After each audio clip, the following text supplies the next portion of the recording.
महाभारत का वो कौन सा हिस्सा जिस पर पाकिस्तान ने दावा ठोककर अपनी बेइज्जती करा ली? महाभारत वाले गांधार के अफगानिस्तान वाले कांधार बनने की वो कहानी जो हर सनातनी को जाननी चाहिए, आज उसका चैप्टर भी खोल रहा हूं। देखिए, पाकिस्तान की एक आदत है, भले ही पाकिस्तान बदहाल है, कर्जे में डूबा है, उधारी पे चल रहा है, लेकिन क्रेडिट लेने में कभी पीछे नहीं रहता। ईरान अमेरिका युद्ध के सीजफायर का क्रेडिट पाकिस्तान ले रहा है, दावा कर रहा है कि हम ही सीजफायर आगे बढ़वाएं। पाकिस्तान दूसरे देशों से ऑब्सेस्ड है क्योंकि उसका खुद का ना इतिहास है, ना ही साइंटिफिक इनोवेशन में पाकिस्तान कहीं दिखाई देता है। इसलिए दूसरों की संस्कृति को अपना बताता रहता है, दूसरे देशों के इतिहास को अपना बताता है। और ताजा मामला अफगानिस्तान के गांधार का है। गांधार जो आज अफगानिस्तान का कांधार है, जिसका संबंध महाभारत काल से है, जो कभी अखंड भारत का हिस्सा हुआ करता था, वही गांधार आज बड़ी चर्चा में।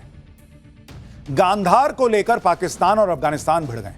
आप देखिए, पाकिस्तान के राष्ट्रपति जरदारी ने कहा है कि गांधार की संस्कृति, लोक कथाओं, संगीत पर पाकिस्तान का अधिकार है। अफगानिस्तान ने कहा कि जरदारी के दावे हास्यास्पद और गलत हैं। यानी पाकिस्तान गांधार की संस्कृति को पाकिस्तान से जोड़ने की कोशिश कर रहा है, लेकिन अफगानिस्तान ने उसे आईना दिखाया कि बॉस, इससे दूर रहो, यह हमारी सांस्कृतिक विरासत का मामला है। पाकिस्तान के दावों के बाद गांधार की फिर से चर्चा हो रही है। गांधार का इतिहास भारत से जुड़ा है और महाभारत में भी गांधार का जिक्र मिलता है। आपको गांधार के इतिहास का वो चैप्टर खोलकर दिखाने जा रहा हूं और आपको बताने जा रहा हूं कि गांधार कैसे अफगानिस्तान का कांधार बना। क्या शकुनी के श्राप की वजह से गांधार बर्बाद हुआ था? और आज जिस गांधार की चर्चा हो रही है, उसको लेकर इतिहास के पन्नों में लिखा क्या है? गांधार पर इस चर्चा की शुरुआत पाकिस्तान के राष्ट्रपति आसिफ अली जरदारी के एक बयान से। आसिफ अली जरदारी ने कहा कि पाकिस्तान दुनिया की कुछ सबसे प्राचीन सभ्यताओं के संगम पर स्थित है। शुरुआती पुरा पाषाण और नवपाषाण काल से लेकर सिंधु घाटी सभ्यता तक, मोहनजोदाड़ो से और गांधार की सांस्कृतिक समृद्धि से लेकर मुगल युग तक, हमारी जमीन मानवीय रचनात्मकता, नवाचार और लचीलेपन की झलक दिखाती है। गांधार की सभ्यता लोक कथाओं, रुबाब, तबला जैसे वाद्य यंत्रों पर पाकिस्तान का एकाधिकार है। इनके हिसाब से पाकिस्तान के राष्ट्रपति के इन दावों पर अफगानिस्तान भड़क गया। अफगानिस्तान के पूर्व राष्ट्रपति हामिद करजई ने जरदारी को करारा जवाब दिया। कहा कि पाकिस्तान के दावे हास्यास्पद और गलत हैं। गांधार तो अफगानिस्तान की सांस्कृतिक पहचान है। गांधार सभ्यता प्राचीन आर्यन सभ्यता से संबंधित है, जिसमें अफगानिस्तान के बमियान से सिंधु घाटी तक का क्षेत्र है। गांधार के रुबाब जैसे वाद्य यंत्र को यूनेस्को ने अफगानिस्तान की सांस्कृतिक विरासत के रूप में मान्यता दी। करजई ने कहा कि गांधार सभ्यता एक साझा ऐतिहासिक विरासत है, न कि किसी एक आधुनिक देश की निजी संपत्ति। यानी अफगानिस्तान ने क्लियर कर दिया कि पाकिस्तान जो कह रहा है वो सही नहीं है। गांधार की संस्कृति और सभ्यता पर पाकिस्तान का कोई एकाधिकार नहीं है। अफगानिस्तान के पूर्व राष्ट्रपति ने माना कि गांधार पर किसी एक देश का अधिकार नहीं है। यह बात सही भी है, क्योंकि जिस गांधार पर पाकिस्तान अफगानिस्तान लड़ रहे हैं वो तो कभी अखंड भारत का हिस्सा हुआ करता था। आपको एक मैप दिखाता हूं जिसे भारतीय मूल के ब्रिटिश लेखक दीपक कुमार लाल ने अपनी किताब the Hindu equilibrium India C 1500 BC से लेकर 2000 एडी तक में दिखाया।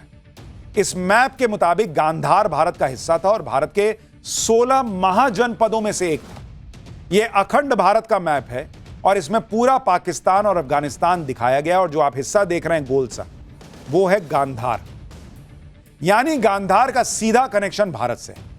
उस समय भारत में 16 महाजनपद हुआ करते थे और गांधार को महाजनपदों में सबसे महत्वपूर्ण माना जाता था। उस समय भारत में कौन कौन से इंपॉर्टेंट महाजनपद हुआ करते थे अखंड भारत में, उसके बारे में सुनिए। एक होता था अंग महाजनपद। आज का बिहार और पश्चिम बंगाल का क्षेत्र महाभारत काल में अंग महाजनपद कहलाता था और यहां के का राजा कर्ण हुआ करते थे।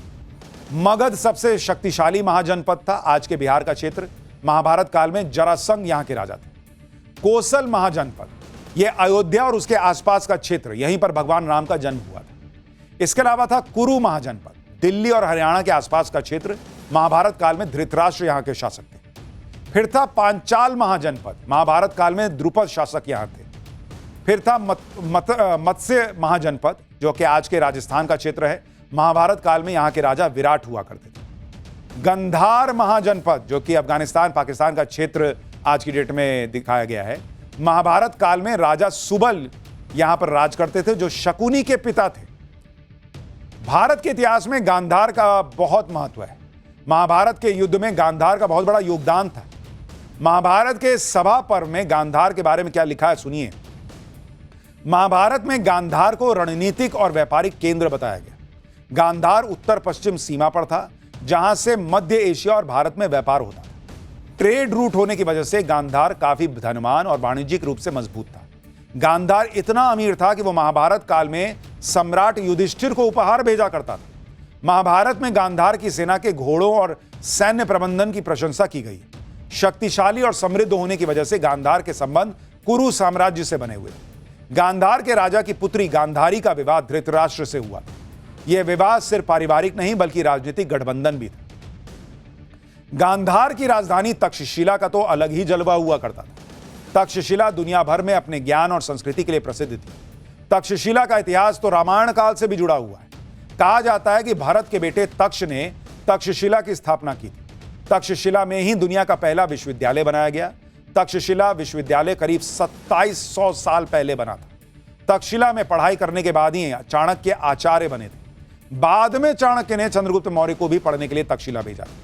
संस्कृत व्याकरण के आचार्य पणिनि ने भी तक्षशिला में शिक्षा प्राप्त की थी।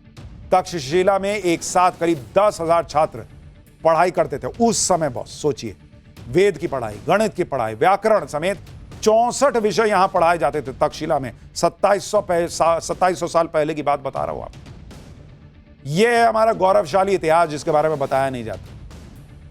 तक्षशिला में राजनीति, समाज विज्ञान और राजधर्म की शिक्षा दी जाती थी। युद्ध कला से लेकर अलग अलग कलाओं के बारे में सिखाया जाता था। महाभारत के समय का गांधार कैसे अफगानिस्तान का कांधार बना और कैसे कांधार बर्बाद हुआ, इसके बारे में भी आपको बताऊंगा। गांधार पहले संस्कृत शब्द था, लेकिन इस पर अन्य भाषाओं का प्रभाव पड़ा। जैसे जैसे अलग अलग राजा आए उसे अलग अलग नाम से बुलाते रहे। गांधार पर पर्शियन भाषा का प्रभाव पड़ा और ग की जगह क अक्षर आ गया, जिससे गांधार का नाम आगे चलकर कांधार हो गया। गांधार हमेशा से एक रणनीतिक जगह रही जो मध्य एशिया और भारत को जोड़ती थी। इतिहास में गांधार को कई बार लूटा और तोड़ा गया। गांधार को 5वीं और 6वीं शताब्दी में मध्य एशिया के घुमंतु हूणों ने लूटा और तबाह किया। इन हमलावरों ने भारत का स्वर्ण युग कहे जाने वाले मौर्य साम्राज्य की संपत्तियों को भी लूटा था। मंदिरों को तोड़ दिया, बौद्ध धर्म के मोनेस्ट्री भी नहीं छोड़े, तक्षशिला को खंडर बनाकर छोड़ दिया। गांधार को 13वीं शताब्दी में मंगोल शासक चंगेज खान ने तबाह किया। चंगेज खान ने शहरों को लूटकर आग लगा दी, यहां तक कि बामियान बुद्ध को भी तहस नहस कर दिया। और फिर जो स्थिति बनी वो तो आपके सामने है। लेकिन आज पाकिस्तान जिस गांधार को अपना बता रहा है, माफ कीजिएगा, जो कि अब कांधार है, उसका इतिहास अखंड भारत से जुड़ा हुआ है।